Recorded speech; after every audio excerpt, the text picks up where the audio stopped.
Muy buenas tardes, mi nombre es Iván Sadot Dávila Ponce de León. Vamos a tener una breve charla respecto a la importancia de la prueba pericial en el sistema procesal penal acusatorio. Esto empieza en razón a lo siguiente. El artículo 213 del Código Nacional establece claramente cuál es el objeto de una investigación. La investigación tiene por objeto que el MP reúna indicios para el esclarecimiento de los hechos delictuosos. Hasta aquí nada más. ¿Quiénes son los encargados de recabar esos indicios? Peritos, policías facultados o policías con capacidad para procesar lugares de intervención. En caso nada más de priorización, también lo puede hacer primer respondiente. ¿Qué debemos entender por un caso de priorización, maestro?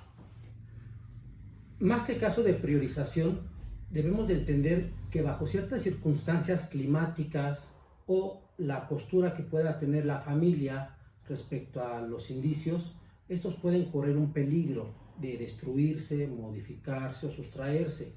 En ese tipo de supuestos, el primer respondiente no está obligado a esperar la intervención de los peritos o de los policías facultados, y en esa circunstancia será el primer respondiente el encargado de salvaguardar la integridad de esos indicios con los recursos que en ese momento tenga disponibles.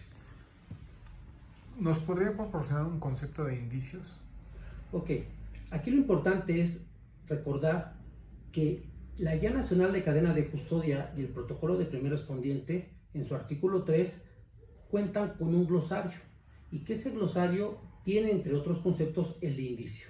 Esto nos va a ayudar a evitar crear diversos conceptos que puedan ser interpretados de diversas maneras. La Guía Nacional de Cadena de Custodia y el Protocolo de Primer Respondiente nos dice que indicio es todo material, huella o vestigio que puede ser localizado, descubierto o aportado, y que al no estar aún debidamente determinado, esto es por expertos, puede o no guardar relación con el hecho que se investiga. Esta definición nos da mucha información. Nos dice primero que los indicios pueden ser localizados, descubiertos o aportados. Dependiendo si el indicio fue localizado, descubierto o aportado, el estándar o la exigencia de tratamiento que se le tiene que dar a cada uno de ellos va a variar drásticamente. Pongo un ejemplo. No es lo mismo localizar un indicio en su posición original, que por ende nos va a proporcionar muchísima información, al indicio que fue aportado por alguna persona que por casualidad lo encontró y que ya lo manipuló, lo alteró, no sé, lo contaminó, decimos en el argot procesal. Entonces, sí es importante distinguir entre los indicios localizados, descubiertos o aportados para poder establecer cuál es la exigencia respecto al tratamiento que se le tuvo que haber dado a cada uno de ellos. Maestro, cuando habla de la exigencia del tratamiento de estos indicios, ¿esto es la cadena de custodia? Existe una gran confusión. La cadena de custodia es un sistema de control y registro que recae sobre el indicio o elemento material probatorio precisamente desde su localización hasta que éste es valorado por la autoridad competente. Esto incluye una serie de pasos que deben de estar ordenados y sistematizados bajo un método. ¿Cuáles son esos pasos?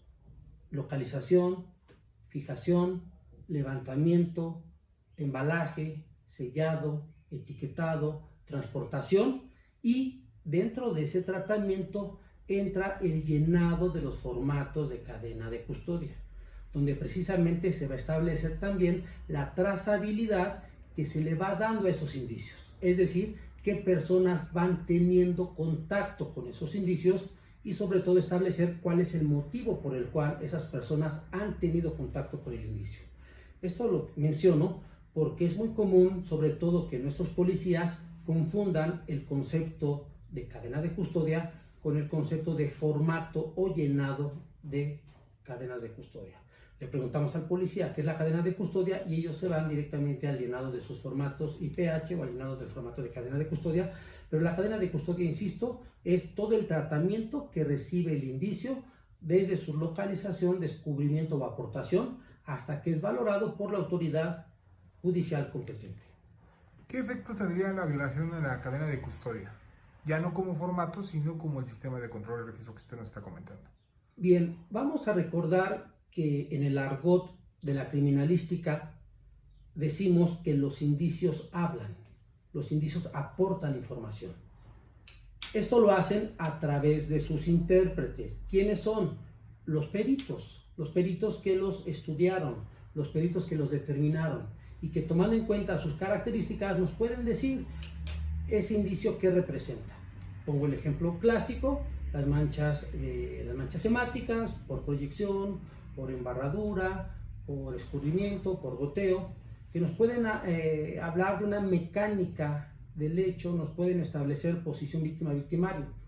Y cuando no se realiza de manera correcta el tratamiento de estos indicios, cuando la información es ambigua, pues obviamente es imposible reconstruir el hecho, al menos de manera precisa o de manera más certera.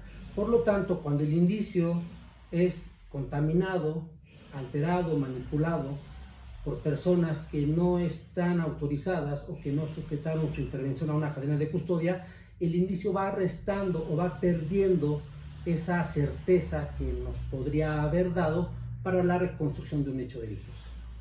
Bien, como conclusión, si bien es cierto, la defensa tendrá su oportunidad en contrainterrogatorio para evidenciar las carencias que el perito o los peritos tuvieron por cuanto hace al contacto con los indicios y el tratamiento que tenían que haberles proporcionado a estos, no está por demás que como defensores también empecemos a trabajar con peritos en diversas áreas de la criminalística para ilustrar al juzgador de cuál hubiera sido el tratamiento adecuado que se le tuvo que haber dado a esos indicios y llegar a una conclusión hipotética que de haberle dado el tratamiento adecuado hubiéramos obtenido un resultado diverso. Esto en atención a lo siguiente. Recordemos que el artículo 402 del Código Nacional nos establece un estándar de prueba para una sentencia condenatoria y esto es la duda razonable.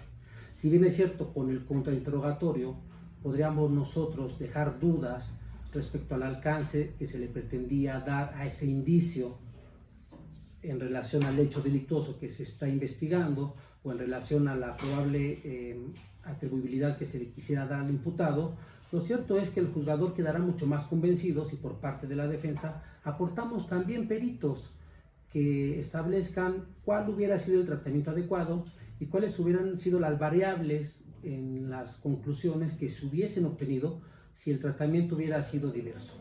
Con ello, acreditar una teoría diversa sería favorable para que la defensa pudiera al final obtener un resultado deseado. ¿Sería cuánto? Muchas gracias.